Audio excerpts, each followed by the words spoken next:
Welcome to Sustainability Unplugged. I'm Jessica Scopacasa, the co-founder and CMO for Gaia, and in today's episode, we're exploring how the world of sports can become a real driver for sustainability.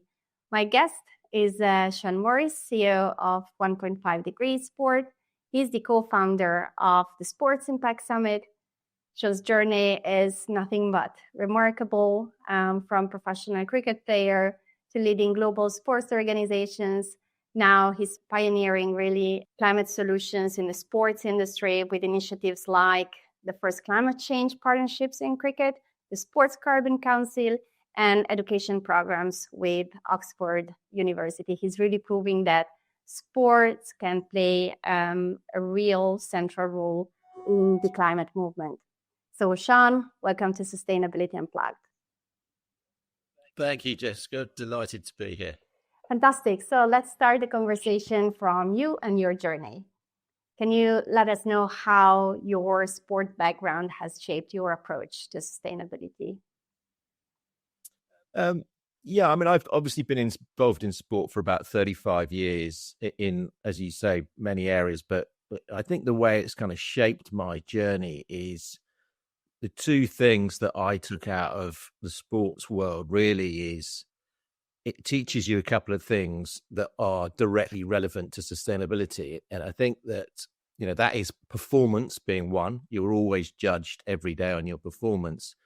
And the other bit is community, because you have a tight-knit community inside dressing rooms and team rooms, but also you're representing a very, very big community when you go out onto the pitch. So, on the performance side, sport, you're judged every day. So data, it is very real to you, and sport has become increasingly obsessed with data and the marginal gains that you can gather by just improving bit by bit. But, essentially, those are the two things that come out. And that's really had a big impact on, how we approach sustainability. We want accurate data, but we have to know the score in the first place in order to know how we're going to play. And that was very obvious to me at the beginning. We can't go around determining how we're going to play a sports match if we don't know whether we're winning or losing.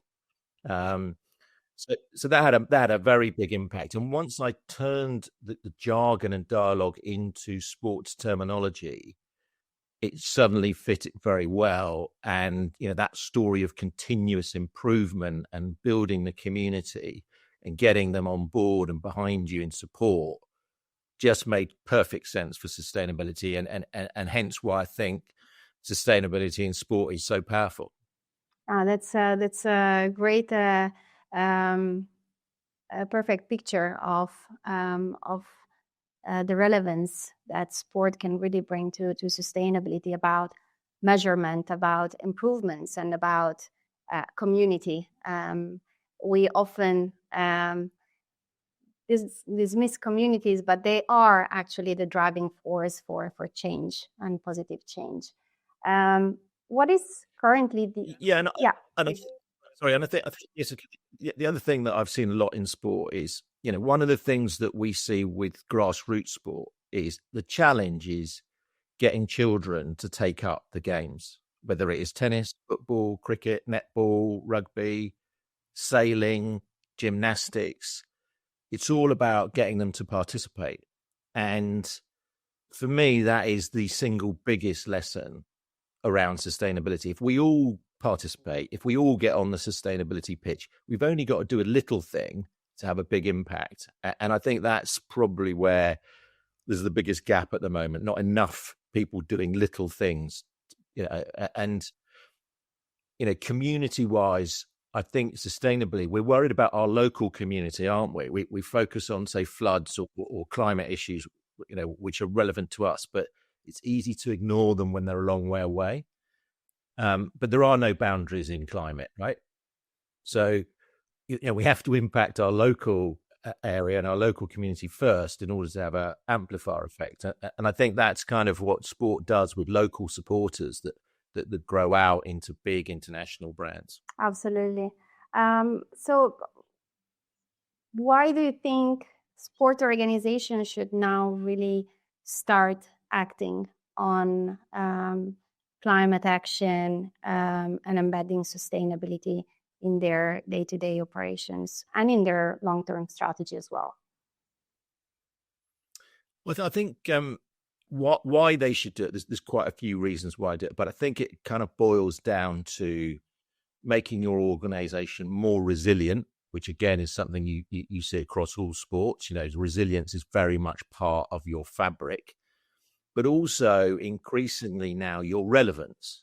So, resilience where you want to be more efficient in things like energy, and you want smarter travel and better resource management, which kind of makes your future, you're protecting your future better.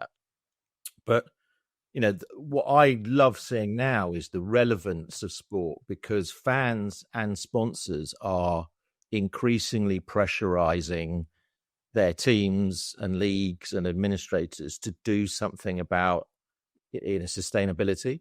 You've seen the brands and the data that supports, the millennials particularly want, credentials that are authentic around sustainability from the brands that they want to buy.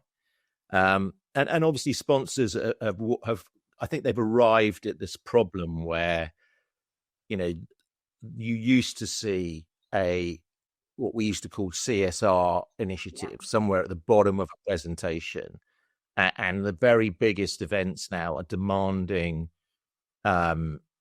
sustainability credentials, initiatives, and programs at the very top of the deck. Otherwise, the sponsors, the brands won't, they frankly won't support you, and therefore you're kind of culturally forced to do it, but actually you're financially forced to do it for your future resilience. And therefore it doesn't become a moral choice. It's becoming a commercial necessity. Absolutely. You of course work in this industry, and I wanted to know, do you have any examples, real cases of organizations who got this right, that are really walking the sustainability talk, or they are pioneering climate action that you can share? Yeah, well, I think now there are genuinely quite a few. I mean, I could list, examples like DP World and McLaren, what they're doing around trying to improve the transport logistics. I mean, you imagine the complexity of 20 odd races around the world, and DP World are looking, when you're in America, you'll have a different set of equipment just for America, and they'll transport it by train or they'll transport it by electric truck. And I know those are small gains, but that's kind of the point. Everyone's got to do those things. In another sport, you look at what Evian did at Wimbledon a couple of years ago, where it was kind of groundbreaking that the players stopped drinking out of plastic bottles. I mean, it was crazy, but Evian came in. They've now got a really powerful activation program, because every player drinks out of a reusable bottle. And then you back that up with the fans can buy them, and you can get water at different places around the arenas.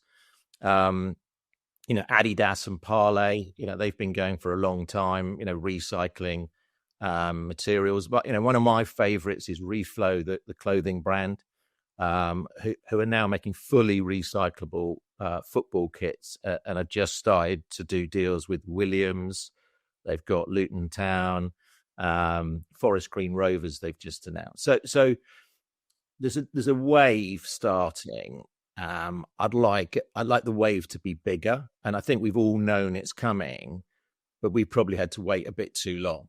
Yeah, right. So we briefly touched upon the benefits that sustainability or embedding sustainability can bring into sport organizations, and of course all the ecosystem around it. So this can be, of course, financial and reputational gains, and of course the ability to engage more the communities, especially I would say the younger generations that we know are very, very focused on the future of our planet, and of course halting climate change as much as possible. But what are the barriers that are still there, maybe the misconceptions about sustainability that is holding some sporting organizations back from taking the very much needed action?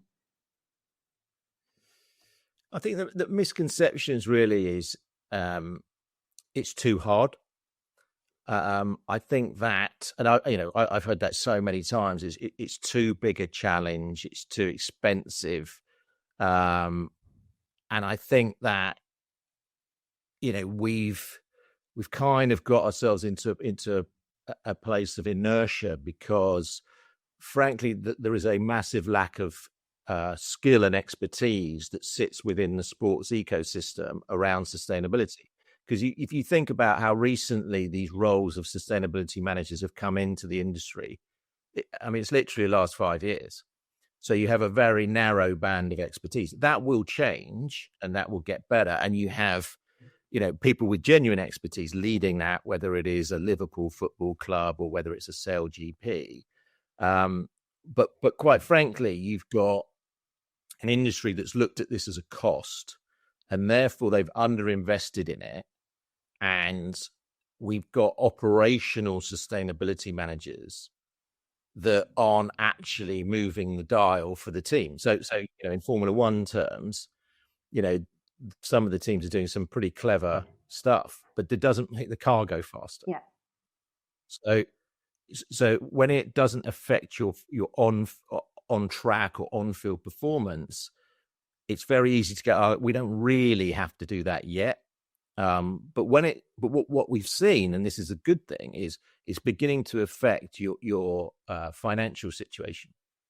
So therefore you have to change, and suddenly you see there's a bit more investment going into it because external factors have forced the industry to react.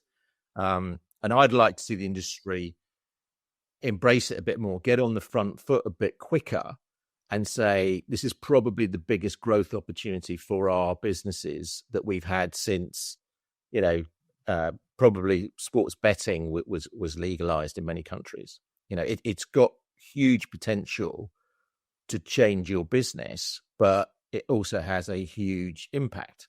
And much as we would like to assume that people will make decisions based on impact alone, we this is the right thing to do. The reality is the vast majority of executives will make a decision based on what's the financial impact. Absolutely.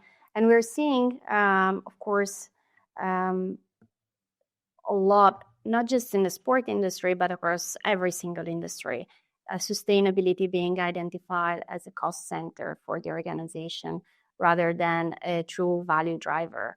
The moment there is this realization that actually sustainability, when done properly, can become a real growth driver for the organization, really build the organization's resilience. That's when probably we will see a lot of change. But as you rightly mentioned, skill sets need to be developed within the sport industry for sustainability professionals, and education also need to happen at C-level as well, to really share best practices and the benefits that sustainability done right can bring to the organization.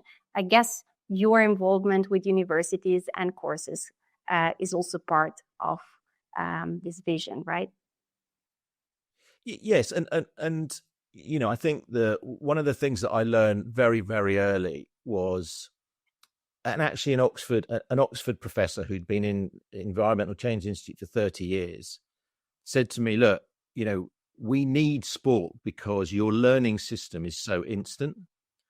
And yet, if you want to learn sustainability, it probably takes you 10 years. Mm-hmm. It's a very flat, linear process. You've got to study, you've got to do a lot of research.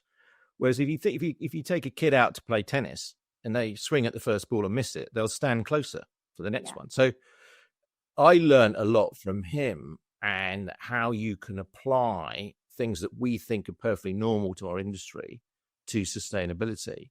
And, I recognize that whilst we haven't got the expertise in, sport per se, we didn't have time to wait 10 years to go and get it. So much like the Formula One model, where you have the cars racing around the track in China, in Abu Dhabi, in wherever, but they have a factory with all of the mechanics and HQ and the data back in some, Italy or the UK. So those sustainability factories exist. They're called universities, and you've got a lot of intelligence and talent coming out of it. And so we tapped into that, and Oxford SDG Labs, they've been absolutely amazing, because you've got highly educated and dynamic young undergraduates and some postgraduates who have really tackled sustainability, and now they can apply it to our industry, and that's the quickest way to transfer the talent. And that, I thought, was essential, and why we feel we're a little bit different, because our sustainability credentials are built in 30 years of expertise. It's not we've just done a course and we've learned about it. We consult the best of the best, and the good news is that they see us as a practical solution. Absolutely. So we at the beginning of our conversation, we touched upon the concept of community and engagement. So sport has really the power to unite people, to inspire, to really move people at scale, probably like no other industry does. So what is the role that sport can play in influencing actually people's attitude toward climate action, and how do you think this can lead to the climate action that we need in the near future? Well, I think I clearly believe it has a big opportunity. I think that sport has, frankly, the cultural microphone, doesn't it? It's if clubs and athletes were to model climate behavior, they will normalize that for millions and millions of fans. And that politics could not do that nearly as fast. So if you've got the microphone, it's how do you use it? How do you engage your audience to do things that are a little bit better? You do that by setting your own standards. So, and to be fair, there are teams and clubs and organizations doing that, but it's done on a bit of an individual level. We need it to spread so it becomes more like a regulation. And, that's why I'm so excited about regulation in the UAE. When you start bringing out climate regulation, then you're just speeding up the change. It's going to happen, right? Yeah, there's a challenge of how do I do it? Well, then perhaps sport can play that role as demonstrating how do you become more climate friendly, more sustainable. How do you deal with your waste when you've got, 25,000 people going to an event, and yet you've got an entire waste management system, whether it's recycling and avoiding landfills and all of that. Well, if you can do that for 25,000 at an event, you should be able to do it in a hotel, and then you should be able to do it in a home. So there's lots of very high visibility ways to use the sports lens and demonstrate good behavior. And then when you back that up with athletes and teams using the sports microphone, then I think you can start to drive cultural change. And I don't think it'll be overnight, but I think it will be a wave, and suddenly it becomes the norm, and people will get penalized for not doing it. And that, I think, will accelerate change. You mentioned the new UAE climate laws. From your perspective, how well prepared are sport organizations in this region to meet the upcoming regulatory requirements? My honest response to that, Jessica, is they're not prepared at all. And that's, it's not a fault. It's just that is the nature of their industry. They are not, they're focused on other things. They've been focused on players and talent. They're focused on filling stadiums. They're focused on TV deals and sponsorships, right? So suddenly they've got something else to focus on.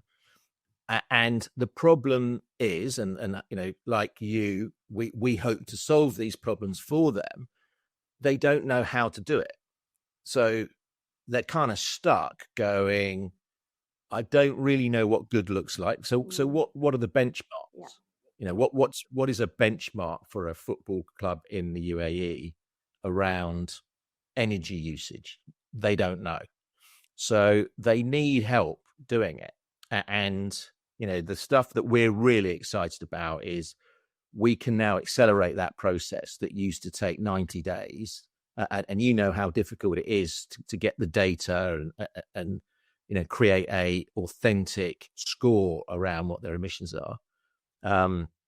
You know, fortunately, technology has enabled us to do this much more quickly and much more cheaply than the alternatives, because the alternatives have been you had to go to a big four consultancy and you're going to spend quite a lot of money, and that money is not going into player recruitment and training. And so I'd say, look, they're not prepared for it, but that doesn't mean they will not be the best prepared very, very quickly, because A, they're going to be forced to, and B, like you and like us, there are now very usable solutions that can help these people. And, you know, once you start seeing the revenue figures change, you know, you'll start to put pressure on the executives to go, why aren't you doing it? And that's hopefully we arrive at that as soon as possible. And that's thanks to, you know, pioneers like yourselves. And, you know, we've learned a lot from being in the region. We understand their language. We understand how sports behaves really, really well. We want to make this very easy. And we want to make this a competitive advantage. And that's, yeah, that's the bit where you start to change people, because they're going to, you know, they're competitive animals, right? Sports teams, you know, they want to win. And part of that is winning both on the field, but also off the field. Absolutely.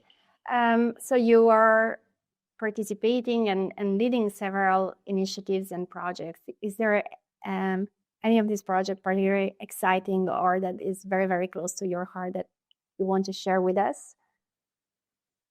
Yeah, I mean, there's two for me. One is the Sport Impact Summit, which we're hosting in Abu Dhabi in December.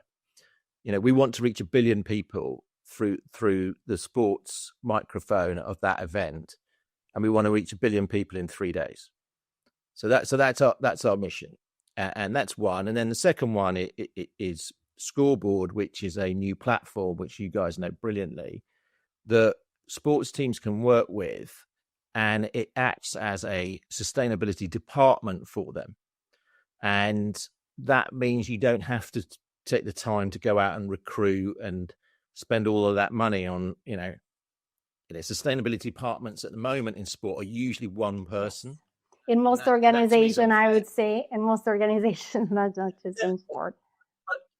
You think about it, it's a one-person department. I mean, what chance of success does that individual have? And right. And I think what I'm really excited about is kind of changing that role from a single person, probably at the back of the queue in an organization, to being much more growth-led. And obviously that will change their position and influence. And hopefully, you know, we'll be bringing tools to them that empower them to make a bigger impact from inside their organization. Absolutely. And have a seat at the table, right, where the right strategies actually develop. Sean, one last thing.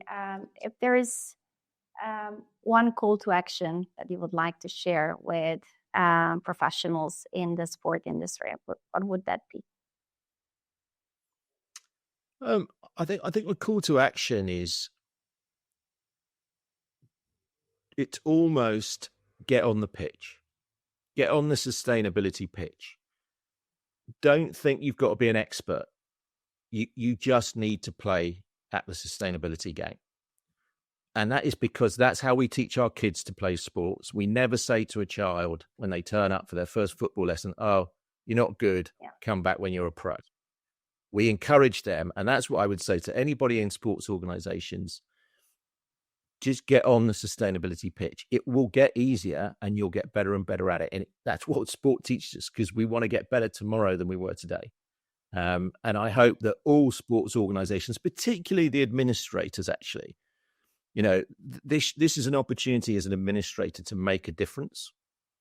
And you don't often get those in careers where you can genuinely change, the direction of travel of your organization. So, don't be fearful that you're not an expert. Get on the pitch and join us on the sustainability game. Brilliant. Thank you. Thank you very much, Sean. It has been wonderful to have you on the podcast. To our listeners, thank you very much for tuning in into Sustainability Unplugged. Have a great rest of the day. Thank you. Thank you, Jessica.